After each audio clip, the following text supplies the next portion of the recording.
All right, well, I want to thank everyone for being here with us today, and especially shout out some gratitude to Professor Ryan Turcotte.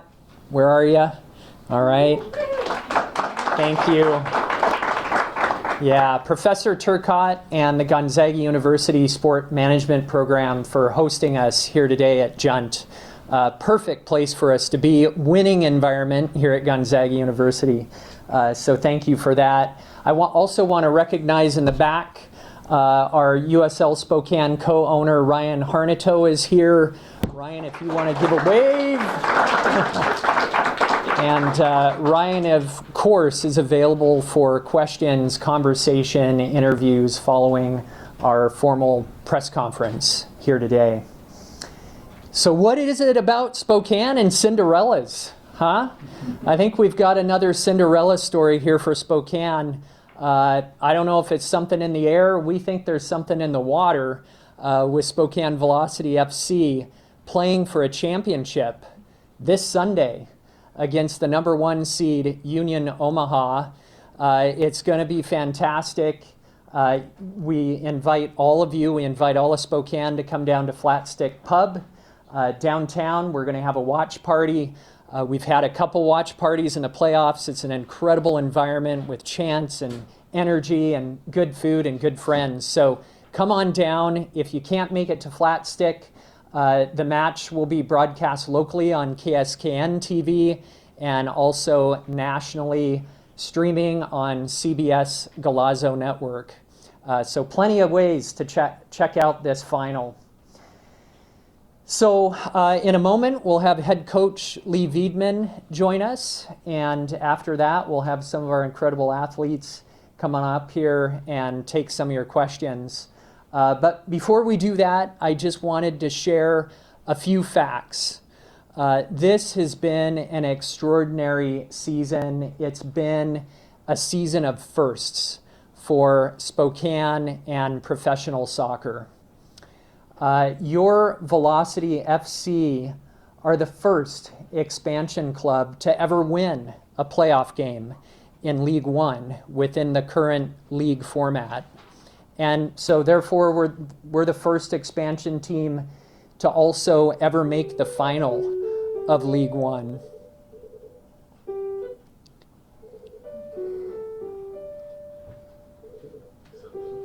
Pause for a second.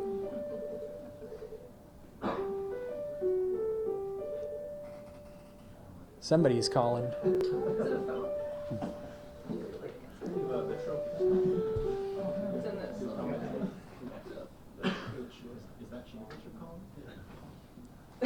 Yeah, that's a championship calling.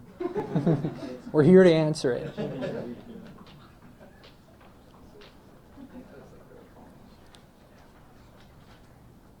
All right, thanks, Ryan. So yeah, first expansion club to make a run like this, first playoff win, first expansion club in the league final. We're also the lowest seed in League One to ever win a playoff game and of course be in the final, which makes this bracket-busting run that Velocity has had produce the biggest upsets that League One has ever seen.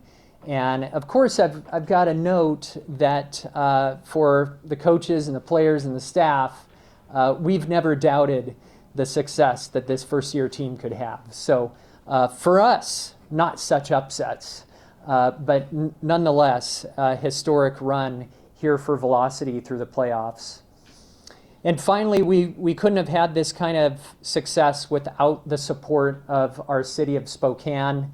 We're so grateful for how the city and our fans have showed up for us this season, time and time again, through the big wins, through some of the lulls in the season. The fans have been there and showed up, and we're just so grateful for that.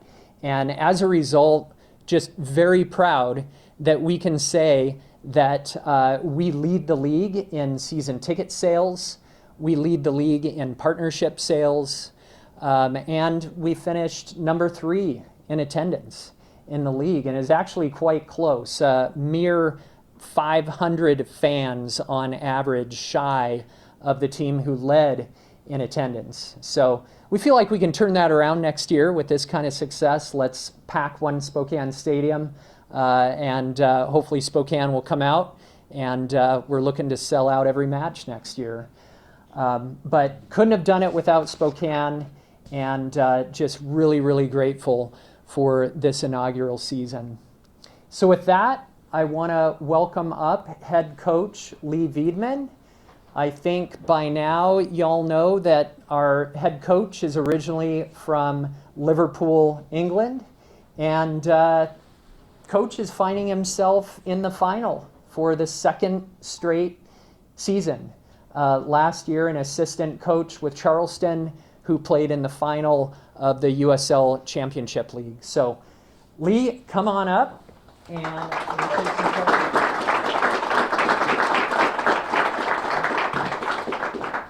And we'll go round robin here with media. We'll start here with Jack with KXLY. And as we wind down media questions, then we'll open up for our students in attendance and fans as well. All right, Coach, so just needing 1 year to reach the championship with this new team, and so what's that sort of mean to you and what it means back to the people here to be able to deliver that in just one season? Yeah, well, I'll start off by saying that's not normal. The candid answer is nobody expected this in year one, but when you've got a group of hard-working people who work behind the scenes trying to build something like this, when you've got a great locker room of amazing people, excellent football players who work hard, apply themselves every day, deal with the highs, deal with the lows that a season brings, and then you've got the city of Spokane who have showed up for us all year. If there is a magic recipe, that is it. So the successes that we've had this year are really down to those things, and nobody expected it, but you know, we had the right formula in place to achieve something to at least get to the playoffs. And then when you get into the playoffs, it's a very different season. And then it's about who can put it together there. So, yeah, it's been phenomenal. So how do you keep that momentum up against the top team in the standings? Listen, we've beat two of the three better teams in the league. The team is flying high in confidence right now, and there's no reason why we can't go out there and get the job done on Sunday. You talked about right before the last game of the regular season, how as long as you get to the playoffs, anything can happen.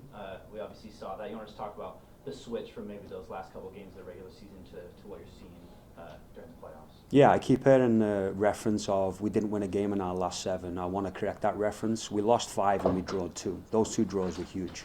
So I want to make sure that we correct that reference that was put out there.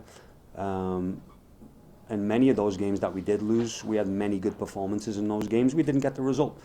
The players feel those performances. They feel the result heavily, but they feel the performances, and we're like, hey, we played good, we played decent. And that momentum just kind of built up, and then we get to that Knoxville game at the end of the season, and against probably close to the end of the season, Knoxville was statistically the best defensive team in professional football in the USA. We didn't get the goal, we didn't get the final touch, but we dominated them, and the boys took a lot of confidence from that, as they should. So going into the Colorado game, we played them the week before Knoxville, and we went out there, played excellently against Colorado. We had 1 lapse and they punished us, and that's what good teams do. But we learned our lesson from that game, and there was a couple of things that we needed to improve ourselves to put the final touch on our game. And we go to Colorado and we put together an almost perfect game plan. You've played this Union Omaha team a couple of times. You've beat them. What does that do for the confidence of this team? Yeah, listen, I think, again, it's a different season. It's a different game. It's a different feel. The build-up to the game is different. So it just brings a different feel. I think we're 50-50 right now. I think we beat them twice. They beat us twice. So we'll see who comes out on top on Sunday. It's been almost a year since you talked to me for the first time about the importance of developing an identity and needing time to do that for this club that's just started its first year in USL League One. So the club is still just an infant, not quite a toddler even. How would you characterize the identity of the team, though, at this moment? Yeah, I put it into a couple of different buckets. It's who we are as a club, and I think we're in a really good place with that. We're always learning and growing every day. We've got great people here. We've got people doing excellent work here. And I think the successes that you see on the field, and people don't realize this, is most of anything that happens in a club in some way, shape or form trickles down to the players, and that can affect their performance both positively and negatively. So the first pointer is that what has been done in the background here has been incredible. It's been a massive assist, for lack of better words, to allow the guys to just go on the pitch and do what they need to do, which is just play football. The culture of the locker room and the team, I mean, our leadership group, the players that we brought in intentionally were brought in because they are good people, but they also fit how we want to play football. So the culture in that locker room and riding the waves of the season is it's incredible. It's incredible. And then, of course, you know, getting through the season and trying to build that identity. There's been some little tweaks along the way, but in terms of how we play, regardless of the formation, the idea of football doesn't really change. The formation is really just a tool to assist with that. So we've tweaked the formation a little bit, but the identity has always stayed pretty true. So do we have an identity? Yes, we do. We still need to develop it. I mean, I'm talking with the boys this morning about things that we need to fix from the Madison game, and they're all giving me the eye roll, but we still need to improve on that identity, and that's what's going to help us win these types of games. So super happy with where it's at. It's got us to where we are right now, and we go into this game staying true to who we are. Back-to-back clean sheets. I just want to put that in neon lights against three of the best 5 teams in USL League One, starting with one Knox, then Northern Colorado, and then most recently Madison. What can be replicated against Omaha? It's the same. I mean, we were an incredibly compact team. There was moments where we were defending a little lower or longer than we'd like, but that's just a game of football sometimes, especially in these higher pressure games, and you've just got to stay true and tight and compact as a group and fight and work together and run for each other, and that's what we showed in the last couple of games, more so in the Madison game than we did the Colorado. A little later in the Colorado game we were under pressure. I thought we dominated most of that, but the Madison game was a little bit more pressure defensively, and we stood true to it. So we know what we need to do. Madison played very similar style to Omaha, so we've almost got a 120-minute training match there against what we're going to face versus Omaha, but of course they've got slightly different players and slightly different rotations in their attack. So once we dial in on that, there's no reason why we can't go out there and put in a similar performance to get a clean sheet. I don't think you guys had 3 points on the road since August 7th heading into that Northern Colorado game. How do you just kind of assess the last 2 games on the road, hostile environments, and your guys rising to the occasion? Yeah, again, you've really got to separate the two seasons. You've got the regular season and the playoffs, the postseason. Form doesn't really matter when you go into the playoffs. It's one game and you're done.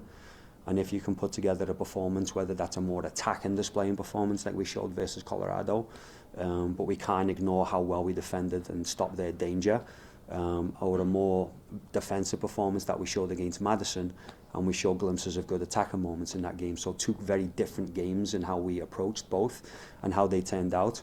So again, we've got the experience of those two games from a more attacking perspective, a slightly more defensive perspective, and you've always got to look at the game holistically when you play. So we've got them fresh in our mind, and yeah, we've got to take those experiences into the game on Sunday. And the last time you saw Omaha on the road, they got you pretty good. What makes it tough to play there, and what makes them kind of, you know, a little bit different than the team you faced here that you were able to beat a couple times? Yeah, they're at home, they're a good team, they're well coached, so you've got to give credit to the opposition and respect them. It's always easier when you're playing at home. I think almost towards the back end of the season, we had the best home record in the league. It just shows the advantage of that with our fans behind us, and they've got the same advantage too. But we've shown we can go to 2 places, specifically Madison, that is a hostile environment, and get the business done. So we're not worried about it. We know what we need to go and do, and yeah, we're just focused on going on out there Sunday and doing that. And just for you, seeing the performance the last 2 games, I mean, is this something that you really saw coming, that you expected from your team heading into the playoffs? 1,000%. Yeah, 1,000%. You could see it building in the last couple of games of the season. You could see it versus Knoxville. You can see how the boys feel, talk, train every single day.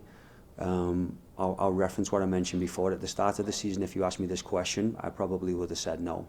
But as we started to build this club and this team and this culture, and you start to see this team gel throughout the year and the football that they can play, there's absolutely no reason why this group they were not out of this by any means. So the first job was to get us into playoffs. We got over that hurdle, and then, like we said, once you're in, you can go and do really whatever you want to go and do. So they've put themselves in this position. Fantastic performances to get to this point. We've got one more to get it done, and we can 1,000% go and lift this trophy on Sunday. I have one more for you, Lee. You watched Charleston go up 2-0 in a shootout with Phoenix in the USL Championship final last year before losing 3-2. Walk me through your emotional and intellectual and coaching perspective during the Madison shootout. I was a lot calmer versus the Madison shootout than I was the Charleston one. Yeah. That was my first reflection. We trained hard, different scenarios, fun day on penalty shootouts. We'll do a game like penalty shootouts. We mix it up. We practice some different techniques to be composed when we step up for the penalties. But I think you saw a real composure from the group, and I think that radiated to the staff and the players on the sideline because we felt really calm in that moment too. Coach, two very different scores and just games overall in your two postseason victories.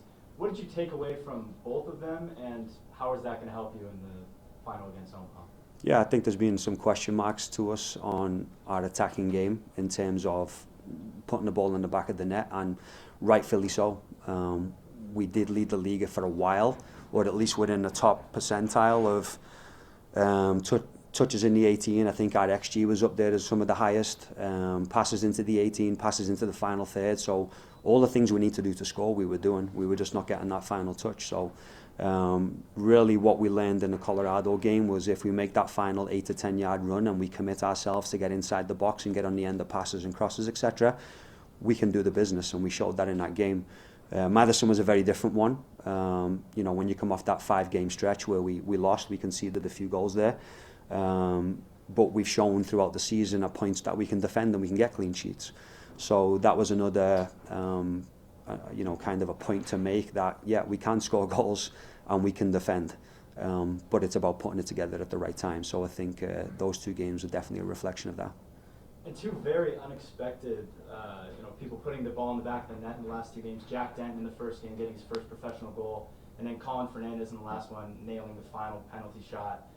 Who do you think, if anybody, could step up in this game that you may not have an idea of scoring a goal beforehand? Yeah, it's anyone. You don't know how these games are going to go, so it's so difficult to predict. We just hope that it's 2 or 3 guys who are able to step up on the day and get the job done in the 90 minutes. But yeah, we really don't know. I wish I had a crystal ball and could tell you. Any other questions from the audience? Feel free. How has this season set you guys up for success for the next seasons and all the seasons to come? Yeah, that's a great question.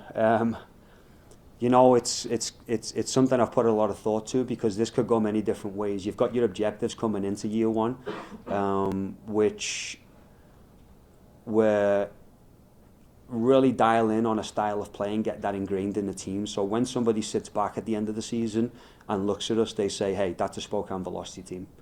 Anything that comes above that would have been a huge success. That's the reality. Now the competitor deep down in all of us wants to go out there and they want to go into playoffs, and we want to go and compete. So I think it's a 2-part answer. I'll have a follow-up on that in terms of getting to the final. Now when you do something like this that the guys have achieved this year, that can often change the goalposts for next year. Does the bar get raised even higher now? So listen, we always want to go out and we want to win. We want to be successful. That's never ever going to change. What we've achieved this year is absolutely incredible. We want to go out and do the same again next year. So I don't think that's ever going to change for us, but it's given us a lot of valuable lessons on the pitch, off the pitch from this year, to understand what it takes to do what the boys have done this year. And we've got to try and replicate that at a minimum and then push beyond that next year.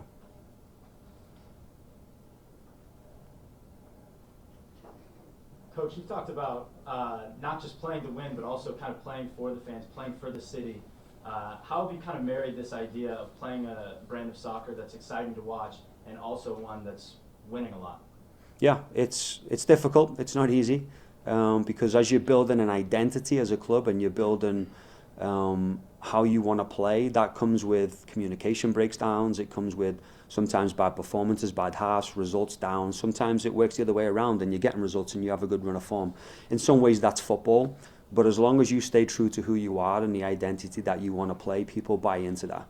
Not just on the players' side, but the fan side. They like a certain style and want to be attached to a certain style, mainly because it's entertaining.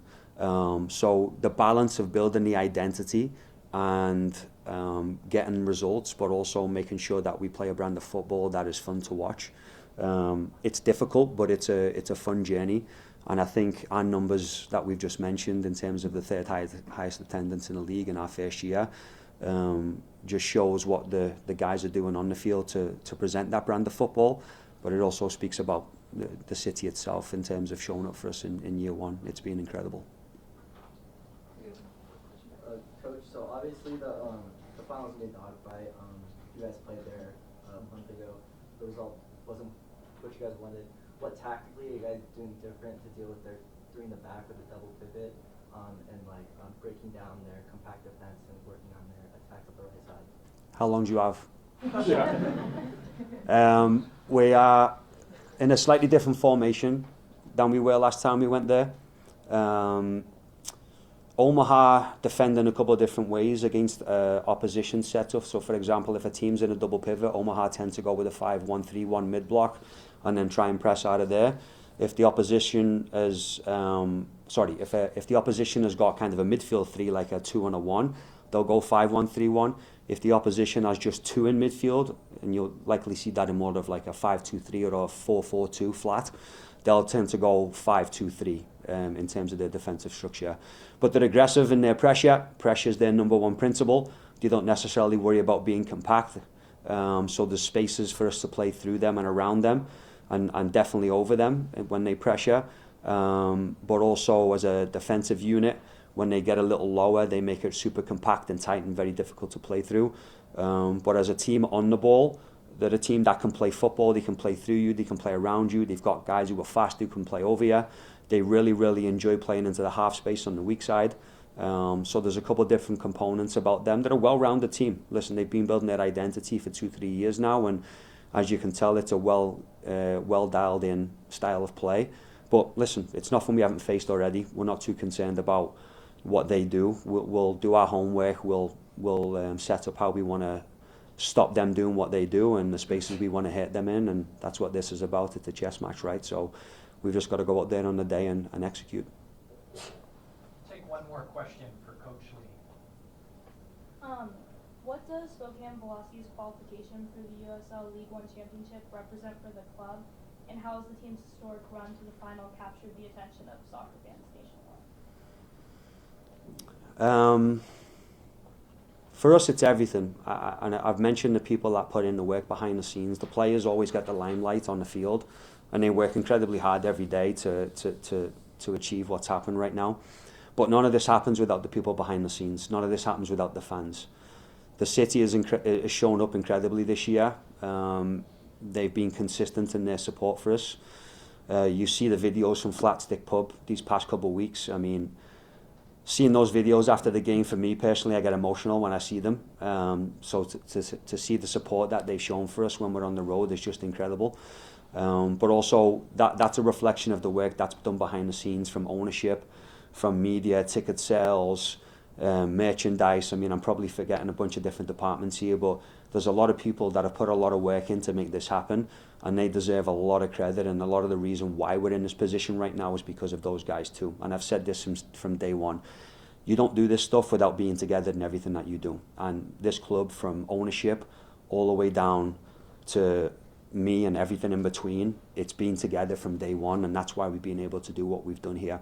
And I think from the broader perspective on the league itself and what it says is, it's kind of reiterating what I've just said, is if you, listen, we're not perfect. We have a lot of things that we need to fix on the field, front office, systems and processes, etc. But When you've got a group of people who've got a common goal, who are good people, who want to perform well or are good performers and are driven to succeed, when you've got that group of people, it really doesn't matter how good you are at your job. You've just got a group of people who want to work and work hard, have great attitudes, a growth mindset, a humility to be better every single day. When you've got that all the way down from the top to the bottom, and our ownership lead this every single day, this is an example of what you can do. It's not all about the X's and O's. It's not all about the tactics. It plays a part, but you've got to have that in place from top to bottom. So for me, that is the example that this club has set this year. It's the people involved, it's the humility, it's the growth mindset. But of course, you've got to execute within your roles that you've got within the club. And that's where, again, we've done a fantastic job this year, all the way down from ownership to front office, and then, of course, the players on the pitch. All right. Well, thank you, Coach. Thank you.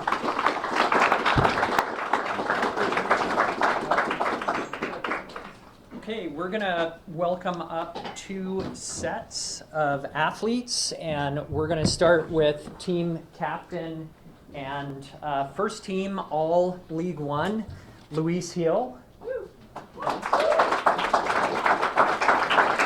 And also our goalkeeper, Brooks Thompson. I think, Brooks, you have about 3 Team of the Week honors under your belt. Been definitely turning it on towards the end of the season here, big part of the success. So, ready for your questions. We'll do it the same way, start with media and then turn out to the audience. All right, so really for both of y'all, just sort of what we were asking Coach too, what's it mean to y'all to step onto this team, be a part of the inaugural team, and lead them already to a championship game?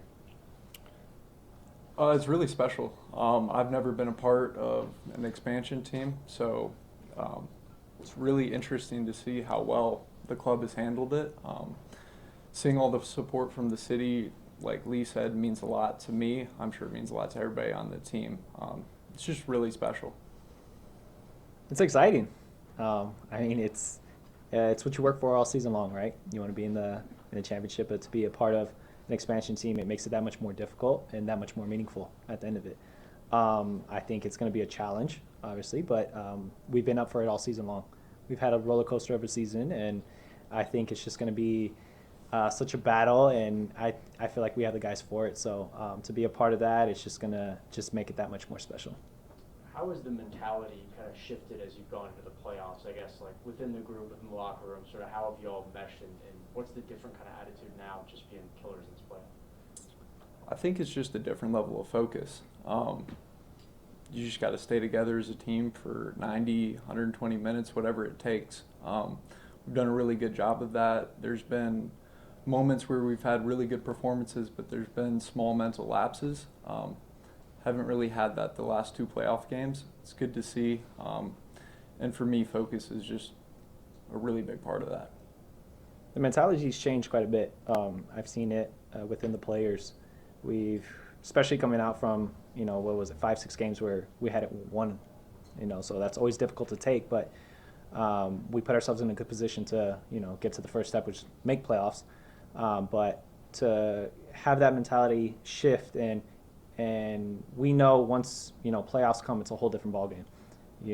You're one game and out. It's all about who wants it more, who digs deeper. And I always try to remind the guys before we go out onto the field is, it's about who wants it more. But it's going to take every single player to get to that point. And, we need all the guys on the roster to, put in the same amount of effort and have the same mentality to get through the game. So I think it's just that. It's just the biggest thing is the mentality, especially being the underdogs. We weren't like the top seeded teams or anything like that. So I think it's, to have that mentality shift, it's been such a big part of it. Luis, you had the first, playoff goal in history of the club, and then 2 more goals in the next 15 minutes. Do you think there's something to scoring in bunches there, and kind of how do you hope to, recreate that? Oh, I love that. I loved it. As the game kind of went on, you can feel like the pressure when we were playing Colorado. They were feeling a little bit more of the pressure. I kind of huddled the guys in at halftime, even before the game, of, the pressure's all on them. We're in their home. They're the higher seed team. We're kind of the underdogs, but as long as we play our game, I know the goal's going to come. Obviously, it was good that we got it within 15 minutes. 3 goals in 15 minutes takes pressure off of us at that point too, and so it's such a good feeling. But I mean, for the guys like Jack, he's scoring his first goal, Anwar, getting that goal a few minutes later after mine.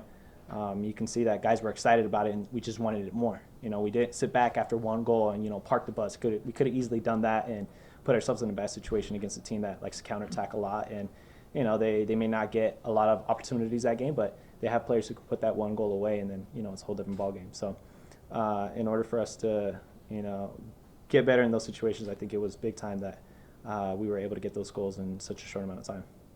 And Brooks, you want to just walk me through the save there and penalty kicks? Definitely showing some emotion there afterwards. Just kind of walk me through that and just what's led to the success the last couple of games. For me on PKs, the way I look at it, break the goal up into thirds, and you basically commit to a third. Have an idea of what the run-up is going to be like. If they stutter step, you never want to go early and just give up the goal. It's really just committing and get it right, make the save.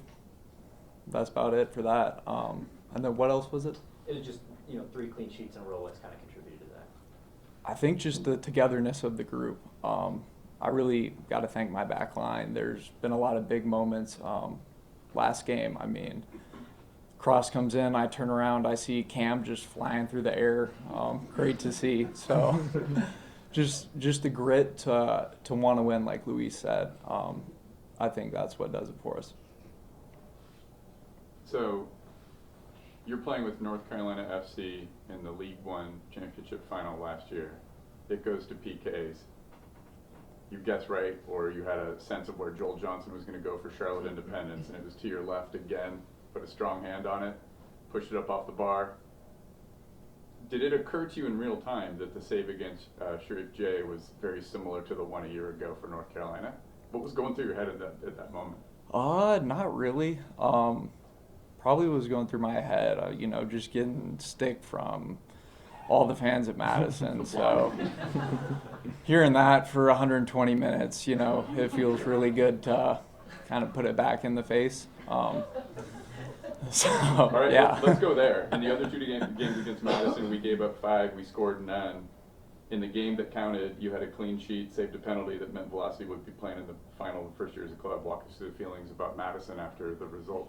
I mean, it's a great feeling. Like, I don't like talking while the game's going on. Obviously, anything can happen. I never want to be too early to celebrate. But, as a goalkeeper, you're just you're back there. You can hear everybody, chit-chat, all that. You look like a cone. So hearing that for 120 minutes, and then obviously the previous games where they score, honestly, worldies of goals.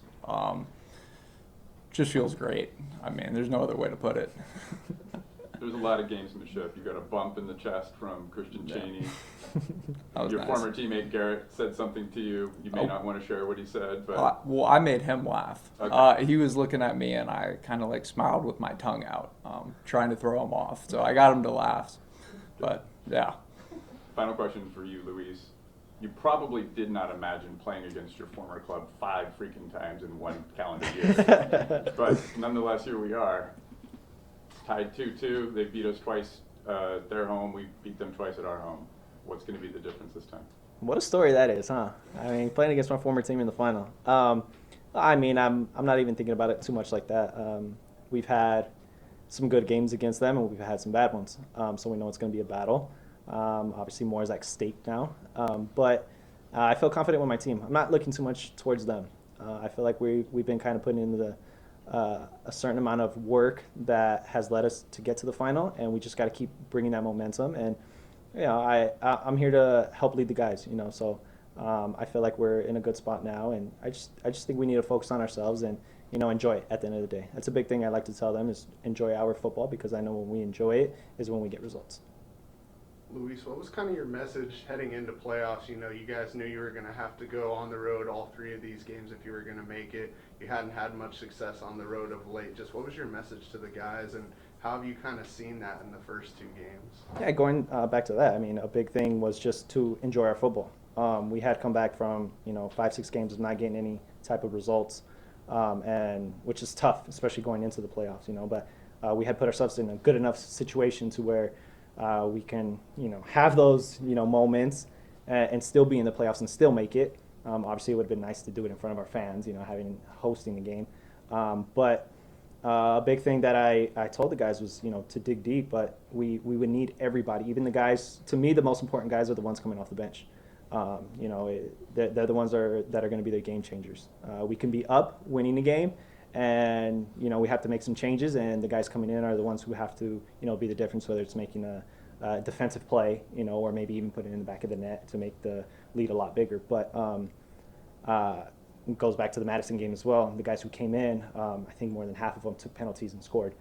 So that's big time. We need everybody, and everybody plays a certain role on the team, no matter if you start or you come off the bench. So I think that's just the biggest thing for me is to keep reiterating that to the players. And we just got one more game to go, so we got to leave it all out there on the field.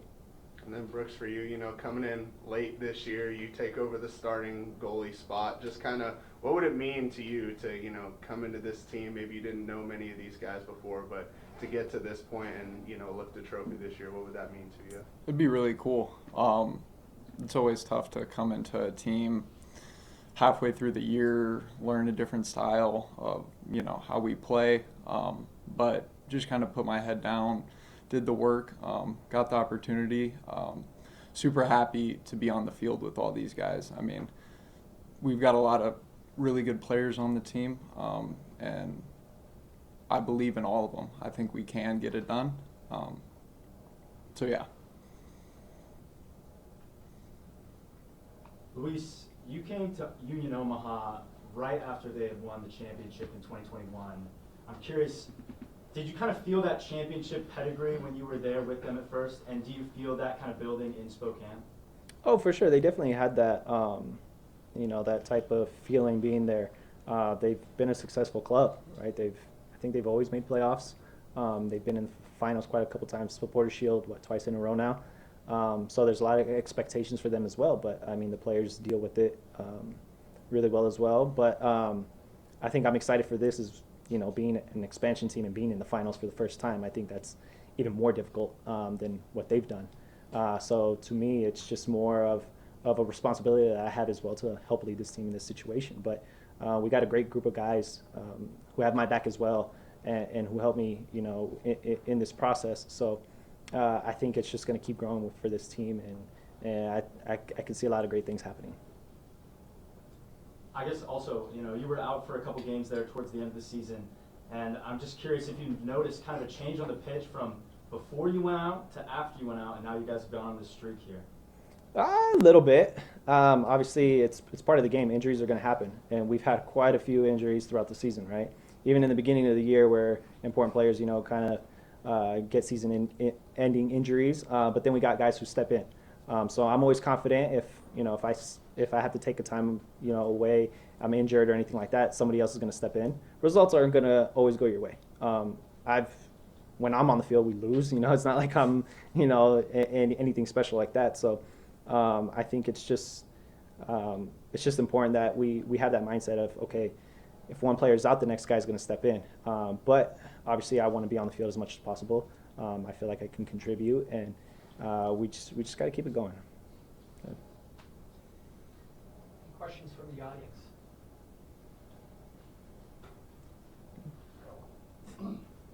I got a question for Brooks. As a goalkeeper in the last line of defense, you face lots of pressure in your position. What are some things you do to keep your mental health in check, especially when a match may not go how you want it to? It's a good question, to be honest. I think I just try to break it down and find solutions. There's always a solution, even if the game doesn't go your way. If you can look at it from a different perspective, not take it too much to heart, look at it, learn from it, and get better from it, that's all you can really do in a moment like that. Obviously, I'm going to get scored on. It happens. You're a goalkeeper. It's all about the next play. It's all about moving on. And, internalizing it and staying in the game regardless of what happens if you make a mistake, if you're having the best game of your life. I have a question for both of you guys. Just kind of like looking at your overall career, your success within your career. I know, Brooks, you're just kind of starting your career. You're a little bit younger than some of the other guys on the squad. Just a little bit of advice that you would give to maybe the youth kids who are looking to be in your position someday. What kind of advice would you give them to keep training during matches that might be hot or really intense matches? What kind of advice would you give to the youth? Go ahead. I'll go after.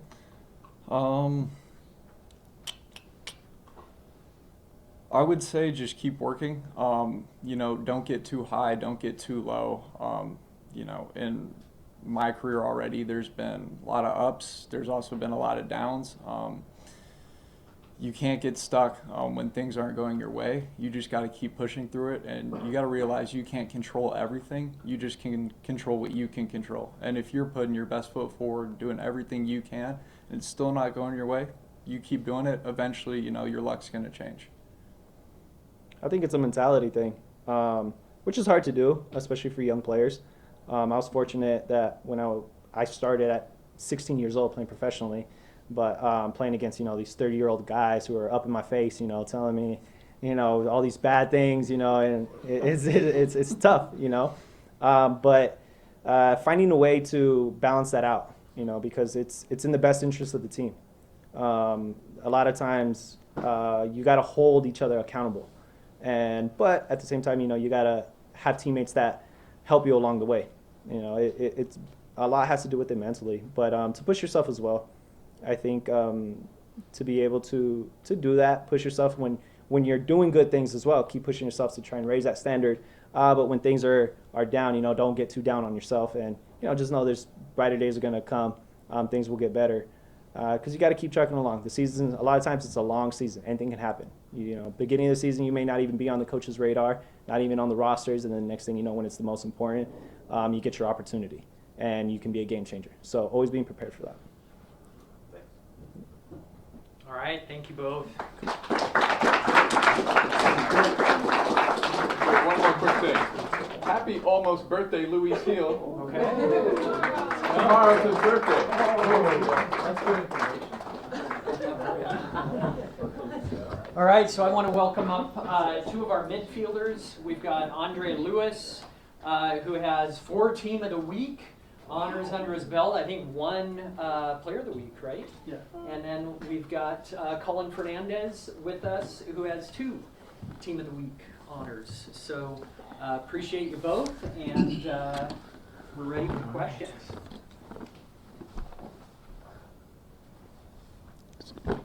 All right, y'all. So getting ready for the Giant game this weekend, playing at a place that is tough to win at against a tough team. How's the team mentally going into this, and how has it been similar throughout this playoff? How have y'all been? Let me start. Yeah. I think it's been the same. Obviously the mentality's shifted in the playoffs just because there's more at stake. But I think the guys have handled it extremely well. There's been a freedomness in the team that we know what we have to do on the weekend, and in training we're going to work and do whatever we have to do to get better, but also we're enjoying it. We're enjoying every minute of it together, and I think that speaks a lot to the group. That's not always easy to do in those moments. It's the same for me. I think it's the same with the group, with all the guys. You can see it in training. You can see how we enjoy it as a family. I would always say family because I'm strong on family, so I don't really use the word group. But in training and how we receive information from the coaches, you could see it. So I don't think there would be any difference how we approach these games. We're going to go for it, and we're going to go with everything that we have, whether we're at home or away. How much extra does it mean to y'all to be setting so many firsts in this first season, and to be able to do this as an expansion side that nobody has ever done in this league in this format? Yeah, I think it's really special. But like Lee mentioned, it speaks on behalf of the club from top to bottom. Without them, we couldn't do what we do. I think that they're the ones who have put this fan group together. The fans have come out every single game to support us, and without them, we can't do what we do, and that's the reality of it. And so, to the ownership, to the front office, and to our fans, I think we owe them everything, and I think without them, we're nothing. Yeah, I agree. With us being the team that finished 7th, I don't think there is any pressure on us. I think all the pressure is on them. So we just have to go and do what we have to do, pretty much. I wanted to ask about that pressure. When you go in, they're at home, they're the higher seed. The first 2 playoff games, and again for this one, can you guys kind of feel that they feel like they have to perform because they're the higher seed, and does that help you guys? Yeah, I mean, I think it's a good way to look at it for us. I mean, truly, we're going somewhere that's difficult to play, and if we look at it from an aspect of all the pressure's on them, it takes the pressure off us, and we're able to play our game and focus on the things that we can control. And if we execute on the day, then we're going to get the result. Yeah, and as you can see all over social media, you can see the percentage for them. It's always high, and knowing the fact that they win the Supporter Shield and they are the champion, whatever last year or 2 years before, they always been favorite in this league. And as I say, we come in as an expansion team. We always the underdog. As you can see, we have great players here, but we never get the recognition that we need. But we keep pushing and we keep showing them that we can do whatever it takes. And now we are in the final, so we just go in there and embrace what we have right now. Have you guys felt any major shift either in the game or just the team's attitude that's contributed to this run? I think it's just been a confidence thing. I think we've been, for myself personally, I think that I'm a very firm believer in the way you train is the way you're going to perform on the weekend. And I think that from the guys that are on the bench that aren't even on the roster to the guys that play every minute of every game, we're competing at all moments of training that prepares us for the game. Guys are playing against, I think guys are playing against better players than they are in training than they may be playing on the weekend. And I think that challenges everybody, and it challenges the environment, and I think that's what brings success. I think that it speaks on behalf of the roster and the team and the guys that we have.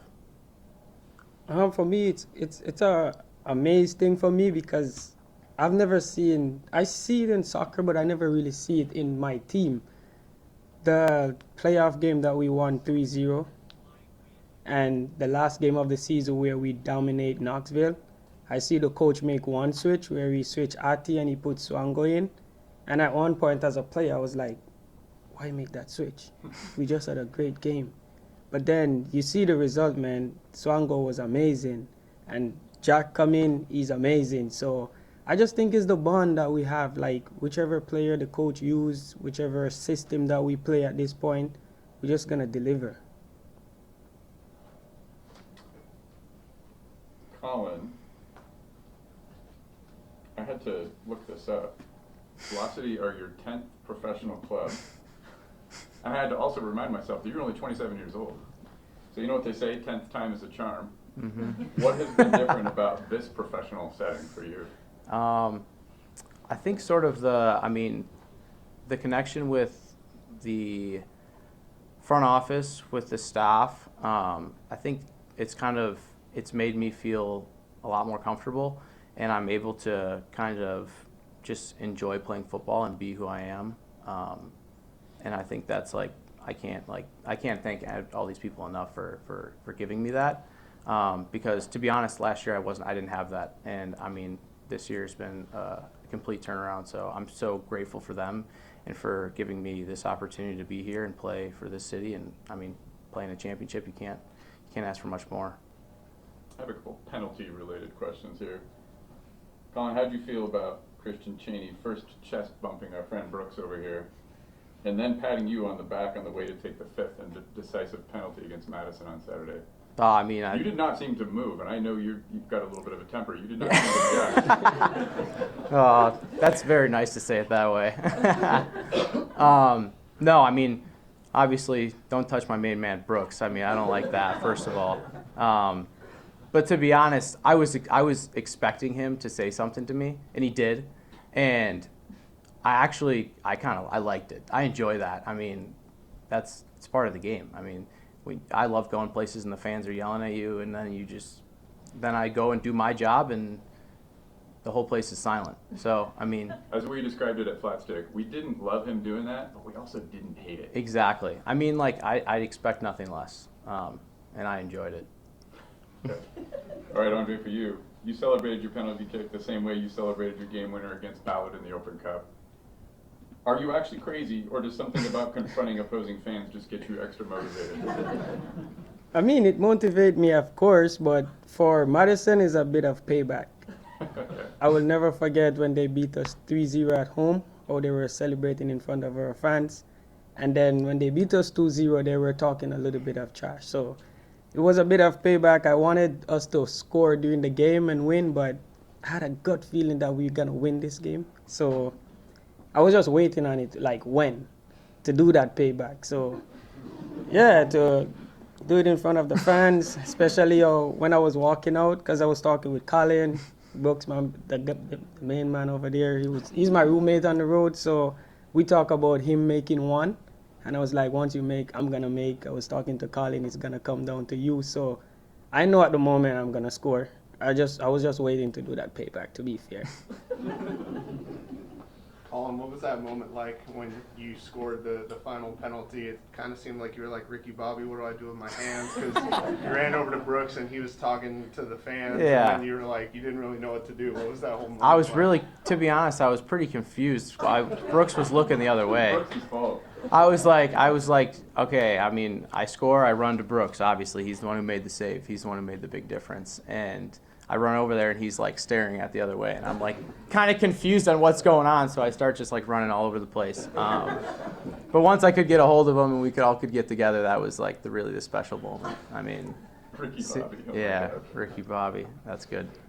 And then Andre, for you, I mean, when you kind of look back on your career from scoring against France as a teenager to going overseas to coming to America, and now, did you ever think in your first year with an expansion club here that you'd be playing for a trophy?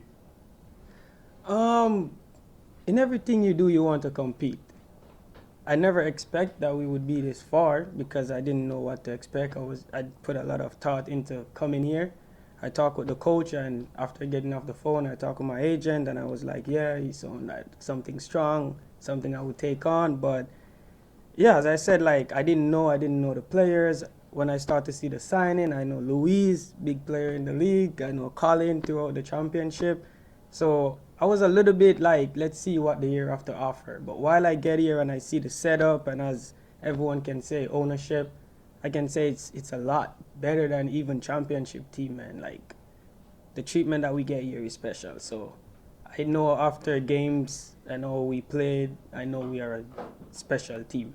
I just didn't know how it was gonna play out. I know we're in the final, so as I say, I'm just embracing it.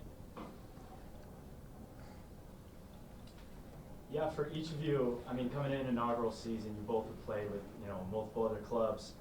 When was kind of the moment, and, since we're reference heavy today, I'll go Jim Carrey from Dumb and Dumber, where you kind of were like, you're telling me there's a chance where, this team can actually win a championship. When was that moment for each of you?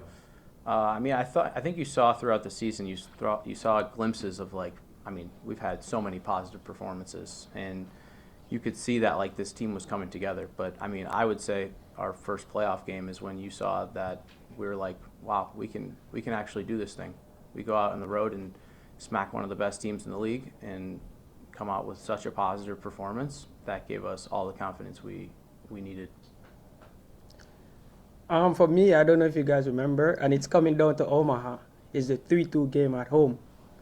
That's when I start to I have a lot of friends that play soccer overseas in the U.S. I have my friends calling me, and they're like, yo, you guys are a good team. They enjoy the game, and the way we play the championship team, the favorite, that was the moment I realized, we can do it, and we can go as far as we can. Yeah, Colorado game, I never have Colorado as a team that's going to beat us, to be fair. But Omaha, that 3-2 game here, and then we beat them 2-0, yeah, that's the game I start to think, we can put something together here. And also two different play styles between both of you. Both in the midfield, Andre, very explosive playmaker, Collin, very savvy, technical. How have you guys complimented each other throughout this season on the pitch? For me, I just say, Collin, win the ball and give it to me. That's the reality. No, honestly, I mean, I think when I look at my job on the field, I try to make it my job is to make the other people's job on the field as easy as possible. I think that if I can win the ball and give it to Dre and let Dre run with it and go forward, then I've done my job. I think that's why we have attacking players, that's why we have defenders, and I mean, I consider myself one of the more defensive players on the team. And if I can win the ball, give it to the attackers, and let them go score, all glory to them. Let them go celebrate and have all the joy. Yeah, I agree. I just say, Collin, look for me, look forward. And my main job is to look for Luis. That's our main guy, and that's it for me pretty much. Collin, penalty kicks came down to you. Kind of what was your thought process going up, like about to shoot the goal, like, you know, big moment, obviously. What was going through your head at that moment? To be honest, we've been training penalty kicks for the past 3 weeks, and I just relied on that. I said, I mean, I had in my mind what I was going to do, and I stuck with that, and I knew that if I did that, I could execute and we could come out on top. So I really relied on that and the training that we had. All right, we've got time for one more question. Benji, really? Believe it or not. All right. There's some players who couldn't make it this far into the season because of injury.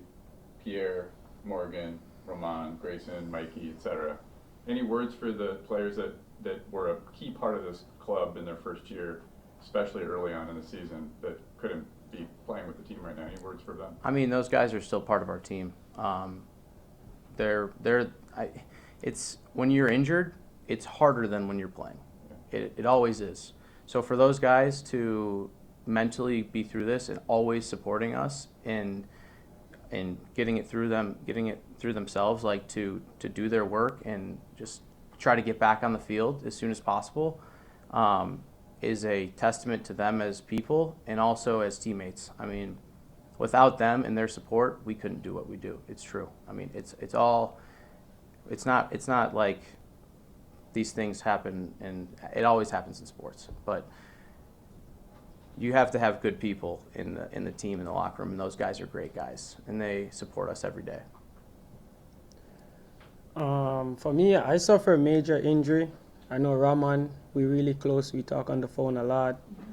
But my main thing, going through injury, I just like to hear my teammates saying, we need you. And that's pretty much what I try to do when I see the guys. I would talk to Pierre, I would be like, yo, we need you. Especially when we lose a game, I like, we miss you. We need you to come back. I talk to Rahman, it's the same thing. But towards the end of the season, I know it's up to the coaching staff, so I can't dwell more on that more than I just try to tell them we need you, just to see where they're at or what they would think. Like, Dre think we belong in the team, so it keep their spirit going and hopefully to take their rehab serious and come back as soon as possible. All right, thank you both.